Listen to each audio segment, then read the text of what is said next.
یا اللہ تیرا شکر، سدا کروڑا تیرا شکر میرے پاک پروردگار کہ تو نے مجھے ایک بار پھر اپنوں کی محفل میں اپنے اور اپنے محبوب کے ذکر کی توفیق عطا فرمائے۔ رب کریم تیرا شکر ہے، تیرا کرم ہے، تیری عطا ہے، تیری توفیق ہے کہ زندگی کی رکاوٹیں، بشری کمزوریاں، زندگی کے مسائل، مصائب، دکھ، تکلیف تیرے ذکر اور تیرے محبوب کے ذکر میں رکاوٹ نہیں بنتے ہیں۔ تیرا شکر مولا، ہر طرح کی کمزوریوں، بیماریوں، پریشانیوں اور طرح طرح کی تکلیفوں کے ساتھ ہر جمعرات تیرے اور تیرے محبوب کے ذکر کے لیے یہاں جمع ہو جاتے ہیں۔ رب کریم زندگی کی آخری سانس تک اور سانس کی آخری ہچکی تک اپنے اور اپنے محبوب کے ذکر کی توفیق عطا کرنا۔ آج ہم بات کریں گے تعلیمات شیخ عبد القادر جیلانی رحمہ اللہ کی عصری جہت، یعنی جو شیخ عبد القادر جیلانی رحمۃ اللہ تعالی کی تعلیمات ہیں، ان کی موجودہ زمانے میں، عصری یعنی موجودہ زمانے میں اس کی جہت کیا ہے، اس کی سمت، اس کو سمجھنا، یہ بات ذہن میں رکھیے۔ اور یہ بات میں اور آپ بخوبی جانتے ہیں کہ قانون قدرت ہے، جب چاروں طرف مادیت اپنے پنجے مضبوطی سے گاڑ لیتی ہے نا، اور ہمیں بظاہر وہاں سے نکلنے کا جب کوئی راستہ دکھائی نہیں دیتا، تو ایسے وقت میں اللہ کریم کسی ایسی ہستی کا انتخاب فرماتا ہے جس کے وجود مسعود سے نہ صرف صدیوں کا خلا پر ہوتا ہے، بلکہ آئندہ آنے والے لوگوں کو کامیاب زندگی گزارنے کا رستہ یعنی طریق بھی ملتا ہے۔ اور پھر یہی اللہ کریم کے وہ خاص منتخب محبوب ترین بندے ہوتے ہیں جو اس تاریک دور میں یا دور کی تاریکی اور گمراہی میں مشعل راہ بنتے ہیں، اور پھر ان کے وجود مسعود سے ایمان کو جلا ملتی ہے، مردہ ضمیر باضمیر ہوتے ہیں، بیمار روحیں شفا پاتی ہیں اور ایمان کو حرارت ملتی ہے۔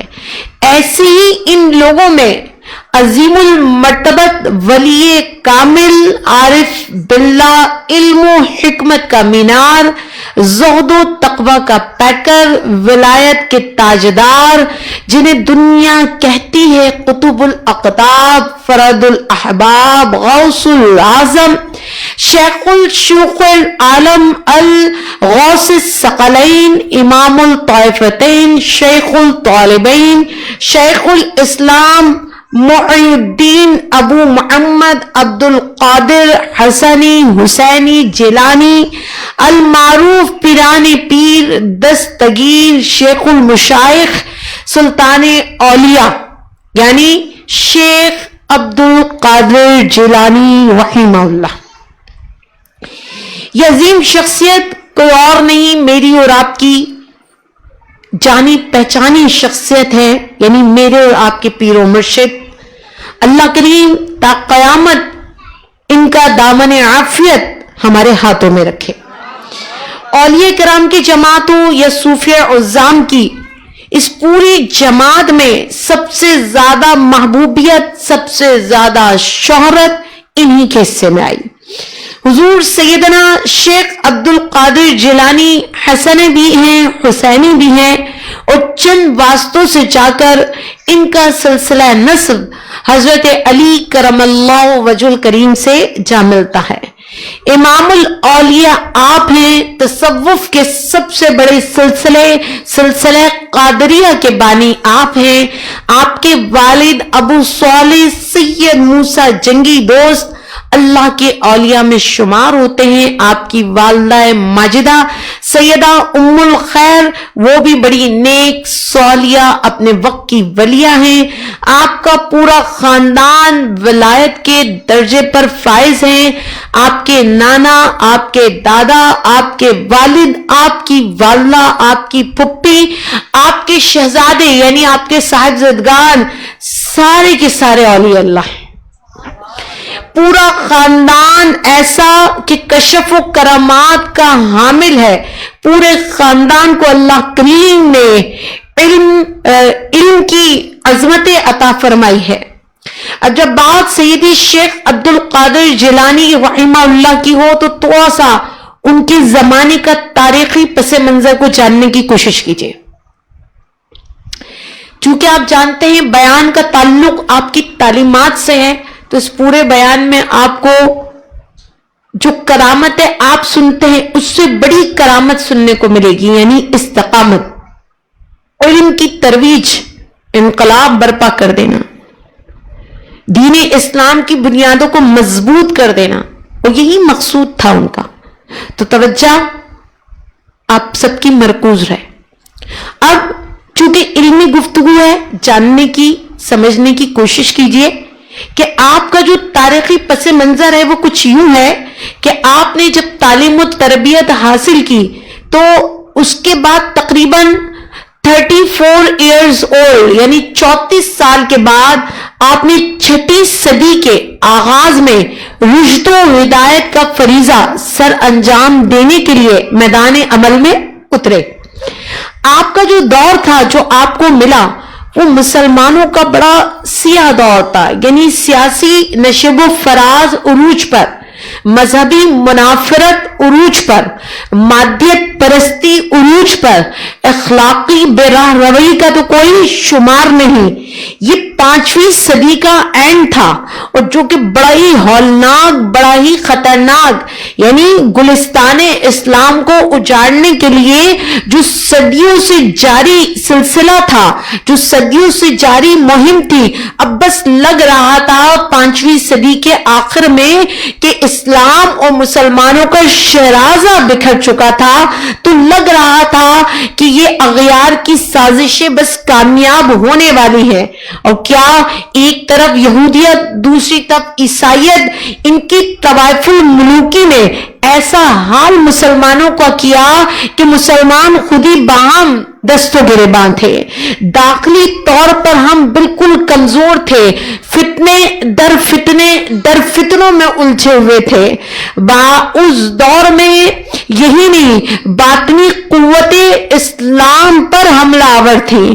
سلطنت عباسیہ کا بھی کچھ کم برا حال نہیں تھا. پھر سیکولرزم، لبرلزم، ایتھیزم اور میٹیریلزم، یہ ساری قوتیں یعنی ان کے ذریعے اسلامی بصیرت کو، اسلامی تشخص کو بنجر بنایا جا رہا تھا. ارے لباس خضر میں 4 سو رازن پھر رہے تھے. شریعت کے حدود کی پامالی عروج پر تھی، اور ان حالات میں اہل ایمان کا کرب، ان کا اضطراب، ان کے خون کے آنسو قابل دید تھے. حال یہ تھا کہ الہی تیری سادہ دل بندے کدھر جائیں، الہی یہ تیرے سادہ دل بندے کدھر جائیں کہ درویشی بھی عیاری ہے، سلطانی بھی عیاری. اچھا، جب میں یہ 5ویں صدی کا اینڈ پڑھ رہی تھی جو میں نے آپ کے سامنے پیش کیا، مجھے لگا جیسے 2025 کی بات ہو رہی ہے. آج بھی حالات کچھ اس سے کم نہیں ہے، لیکن آپ نے ان حالات میں علم کی ترویج کی اور امت کی روحانی تربیت کی، اور اس کے ساتھ ساتھ ایسی رجال سازی کی کہ انقلاب برپا کر دیا. آپ نے امر بالمعروف کا فریضہ شاندار انداز میں سر انجام دیا، نہیں انل منکر پر بہترین کام کیا. لیکن یہ کام آج کی طرح نہیں تھا کہ امر بالمعروف پر نہیں، انل منکر کرنے والے سب سے زیادہ خود گناہوں میں مبتلا ہیں. نہیں، بلکہ آپ نے اس کام کو سر انجام دینے کے ساتھ ساتھ دنیا کی بے ثباتی کو لوگوں کے سامنے پیش کیا. دنیا کتنی حقیر ہے اس کو پیش کیا اور فکر آخرت کو اجاگر کیا. تجدید آہائے دین کے لیے شب و روز انت تک آپ نے وہ محنتیں کی, وہ کوششیں کی کہ آپ کو لقبی محی الدین, دین کو زندہ کرنے والا عطا کر دیا گیا. ملک شام کے ایک اسکالر ہیں ڈاکٹر عبد الرزاق الگیلانی, اپنی کتاب الشیخ عبد القادر الجیلانی الامام الزاہد القدوہ کے صفحہ نمبر 102 پر لکھتے ہیں, ہم بغداد میں حضرت شیخ عبد القادر جیلانی رحمہ اللہ کی زندگی کو 2 حصوں میں تقسیم کر سکتے ہیں. بغداد میں آپ کی سکونت تھی نا, تو فرما رہے ہیں کہ ہم نے 2 حصوں میں ہم آپ کی زندگی کو تقسیم کر سکتے ہیں. اب آپ کی زندگی کے 2 حصے کیا ہیں اس کو بڑی توجہ سے سنیں. پہلا حصہ 488 ہجری میں یعنی 488 میں آپ کی بغداد آمد سے لے کر 521 ہجری میں جب آپ مسند تدریس پر فائز ہونے تک کا آپ کا دور ہے. یہ وہی دور ہے جب آپ اپنی والدہ سے علم کے حصول کی اجازت لے کر گھر سے نکلے تھے, یاد ہے؟ اور پھر وہ آگے ڈاکوؤں نے حملہ کر دیا اور آپ نے گدڑی میں سلے ہوئے وہ ریال اور جو وہ تھے دینار بتا دیے, اور پہلی آپ کی زندہ کرامت یہ کہ وہ ڈاکوؤں کا سردار آپ کے ہاتھ پر ایمان لے آئے, یعنی بیعت کر لی, گناہوں سے توبہ کر لی.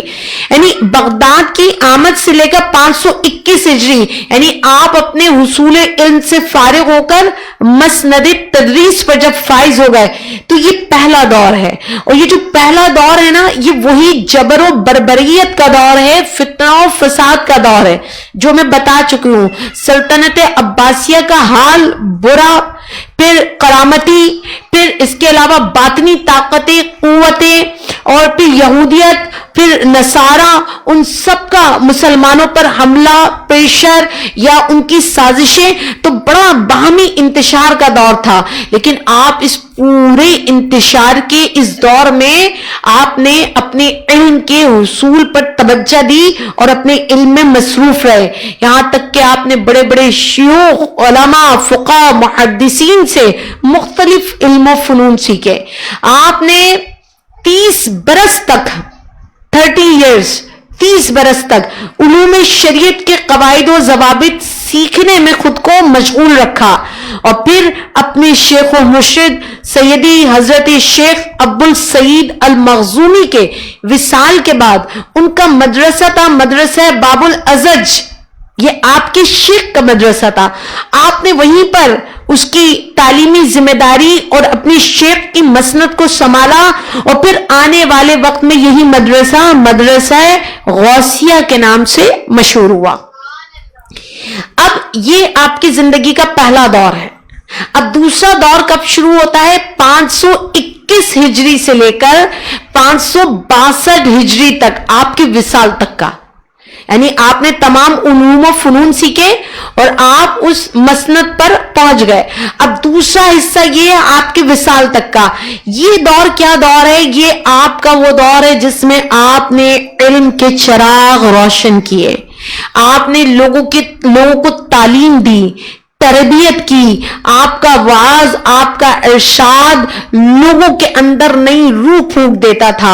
اور وہ دور میں بار بار آپ کے ذہن میں ڈال رہی ہوں کہ مسلمانوں کا چاہے ثقافتی معاملہ ہو, سیاسی, سماجی, مذہبی, سب کچھ اختلافات اور فسادات کی نظر تھا.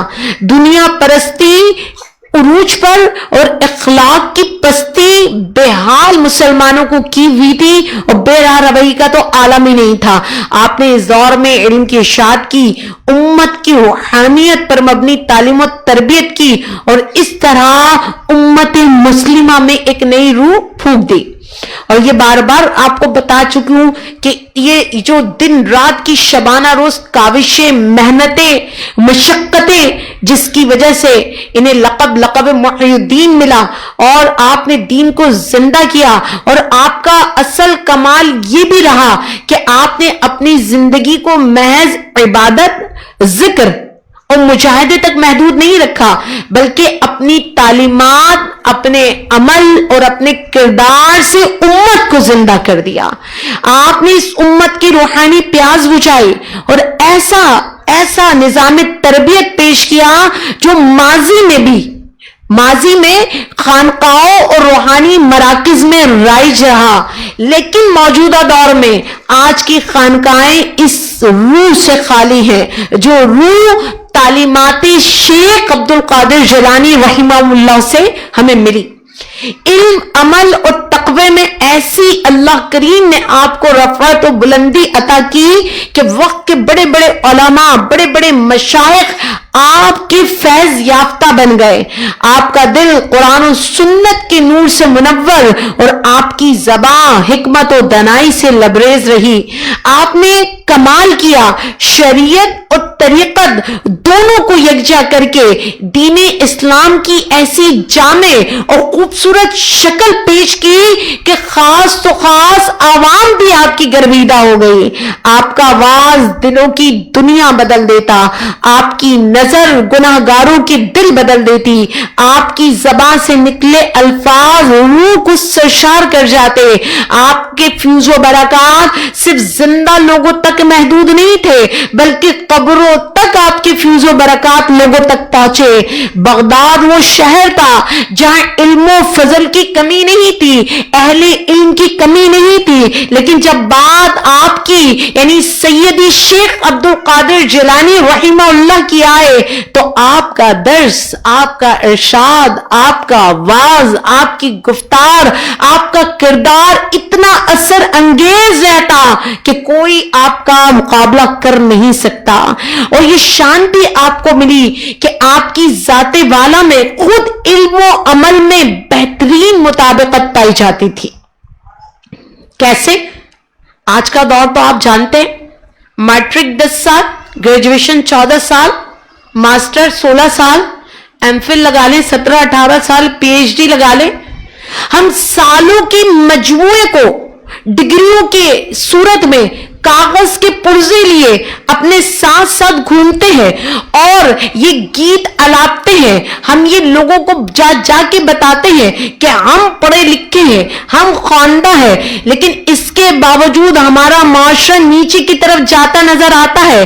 اخلاق کی بات ہو یا روحانیت کی بات ہو، تنزلی ہے۔ وجہ کیا ہے؟ وجہ سیدی شیخ نے بہت پہلے بتائی کہ علم و عمل کی دوئی جدا نہیں ہے، علم عمل سے، عمل علم سے۔ آج علم حاصل کیا جاتا ہے کمانے کے لیے، سرٹیفکیٹ کا حصول ہے، ڈگریوں کا حصول ہے، لیکن جب علم حاصل کیا جاتا تھا تو وہ عمل کو بلانے کے لیے کیا جاتا تھا، اخلاق کی بلندی کے لیے کیا جاتا تھا، تہذیب کو پروان چڑھایا جاتا تھا۔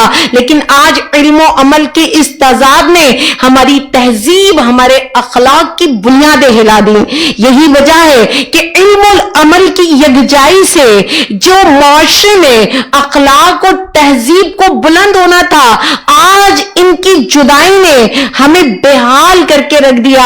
اور قرآن نے تو پہلے ہی فرما دیا کہ دیکھو اگر علم عمل کے بغیر ہو تو ایسا ہی ہے جیسے کسی گدھے پر کتابیں لاد دی جائے، اور اس کے عمل سے، اس کتابوں سے، اس کی معلومات سے کوئی فرق نہیں پڑتا۔ اسی کو میرے شیخ سیدی عبد القادر جیلانی نے کچھ اس طرح فرماتے ہیں، توجہ سے سنیے، ان کا ہر فرمان میرے اور آپ کے لیے ہے۔ ان سے کام نہیں چلے گا جو آپ نعت خوانی کی محفلوں میں کہتے ہیں اور واہ واہ کرتے ہیں کہ جی جو قادری ہے وہ شادہ داخل جنت ہو جائے۔ ایسا نہیں ہے۔ جتنا بڑا منصب ہے اتنی بڑی آزمائش بھی ہے۔ قادری ہونے پہ فخر ہے تو قادری ہونے کے پیمانے پہ بھی تو پورا اترنا ہوگا۔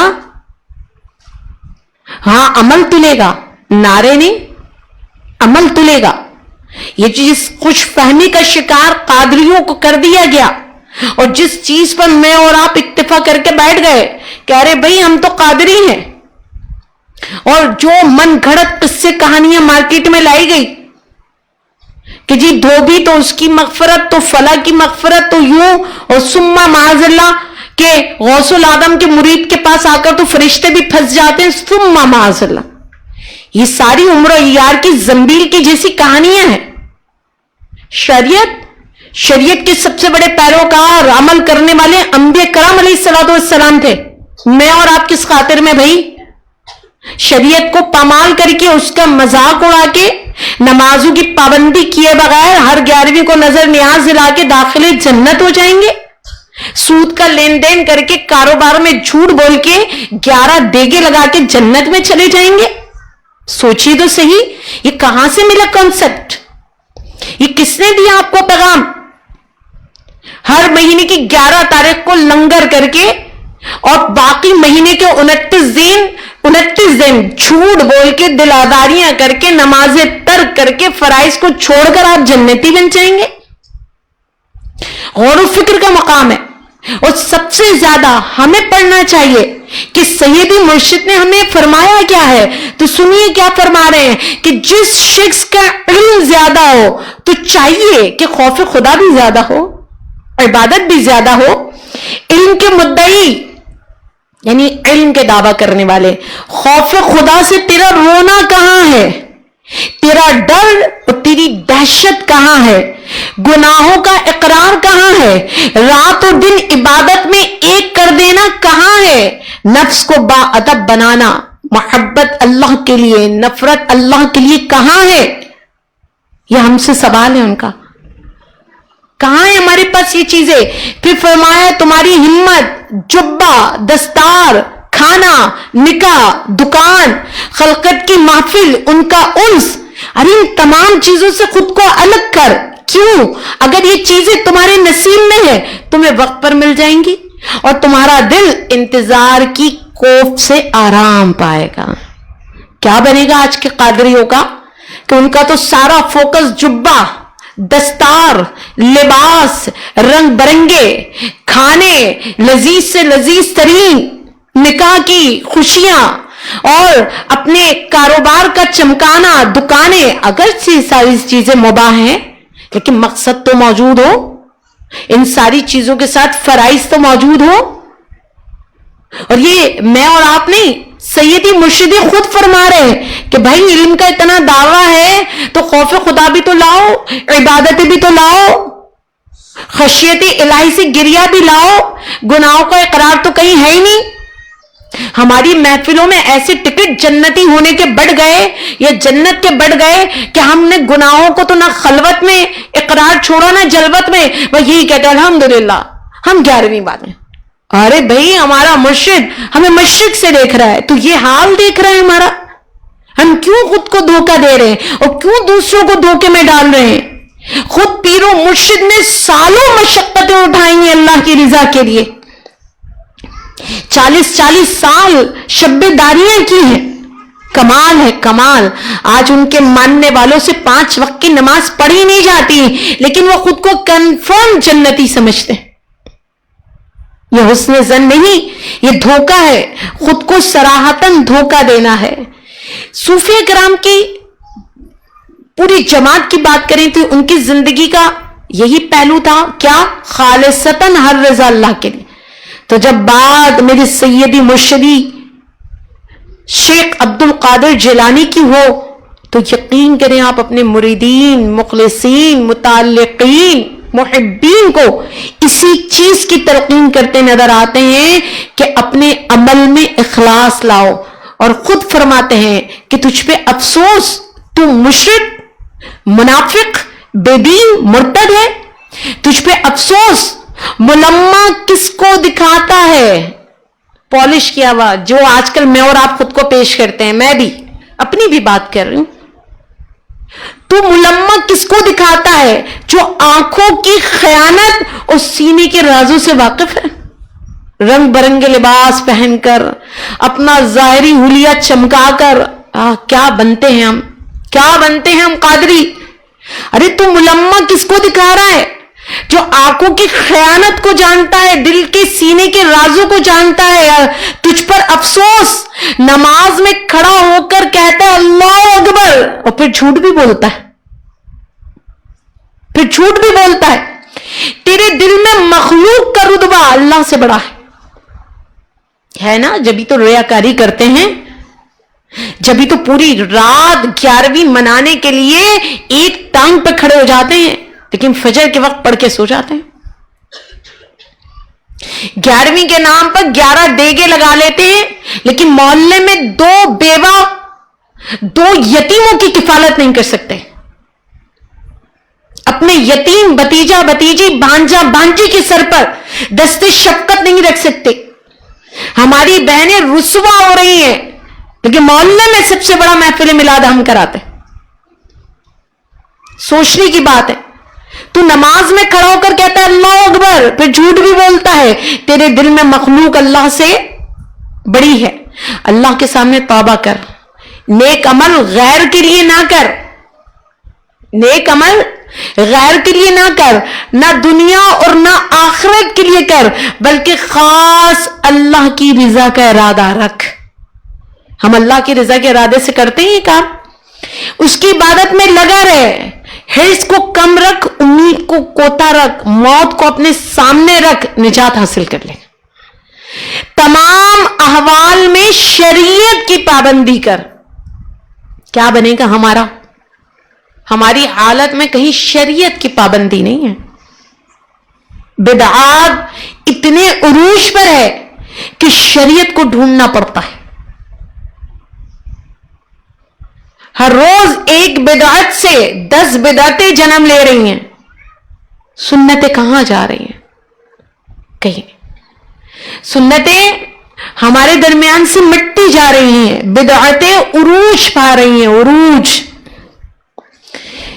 یہی نہیں، جب بات اخلاق اقدار کی ہو تو یقین کریں سب سے زیادہ سیدی شیخ عبد القادر جیلانی رحمہ اللہ مسلمانوں کے اخلاقی زوال پر دلگیر ہیں، مسلمانوں کو جھنجھوڑتے بھی فرما رہے ہیں، فاجروں فاسقوں ریاکاروں، ایسا لگتا ہے مجھے فرما رہے ہیں، ایسا لگتا ہے آپ کو فرما رہے ہیں، ایسا لگتا ہے ظاہری نمود و نمائش رکھنے والوں سے کہہ رہے ہیں، ارے ایسا لگتا ہے جو ان کا نام لے کر دین کا سودا کرتے ہیں، ان کا نام لے کر دین کے پرخچے اڑاتے ہیں، ڈرامے بازیاں فنکاریاں کرتے ہیں، انہیں کہہ رہے ہیں، مجھے کہہ رہے ہیں کہ فاجروں فاسقوں ریاکاروں، بدعات میں مبتلا گمراہوں اور خوبیوں سے محروم مدعیوں کے باعث، یعنی کوئی خوبی نہیں ہے پھر بھی دعویٰ ہے، تو فرمایا اسلام گریہ کنا ہے، اسلام رو رہا ہے،